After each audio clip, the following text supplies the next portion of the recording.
Hi, it's Peter Maggs here. If you're using your work laptop's built-in webcam camera, the chances are this is how you're appearing to other people in a lot of your video conference sessions. It's not that great. I'm going to walk you through how using the better quality camera that comes with your phone can significantly improve how you'll appear in your Zoom, Teams, WebEx or Google Meet sessions.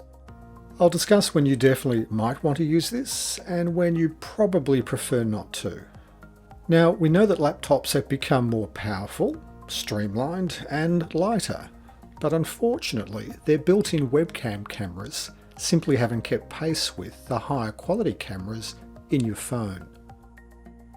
So what do we need to use our phone as a webcam?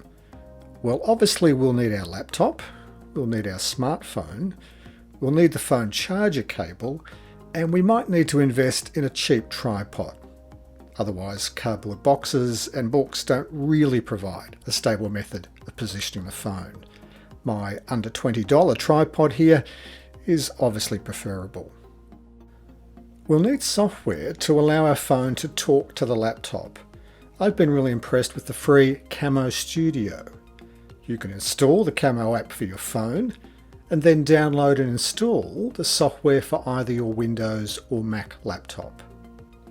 Once both the Camo app and software are installed, you can then connect the phone's charger cable to your phone. Probably a good idea at this stage to select Do Not Disturb in your phone's settings. You can then open up the Camo app on your phone. It'll tell you to connect the other end of the charging cable to your laptop. In this case, I'm plugging it into the USB port on my laptop. And then on the laptop, I open up the Camo Studio software.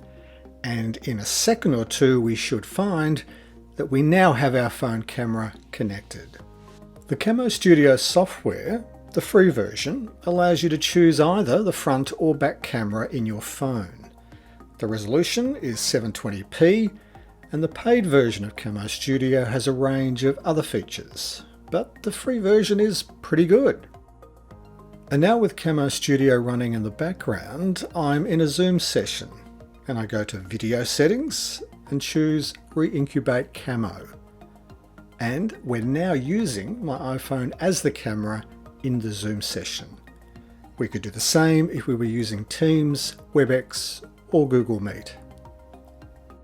And the comparison you can see here between my low-end iPhone SE 2020 and my Dell laptop's built-in webcam is quite stark in terms of clarity, the colours and the skin tones you're seeing.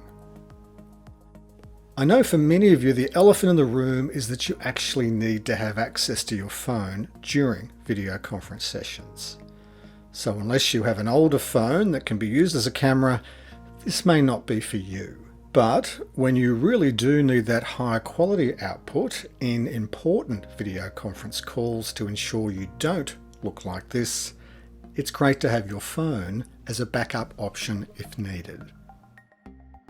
And remembering all you need to do this is just the phone, the cable, and the free Camo software. I hope this was useful, and feel free to check out some of my other working from home videos.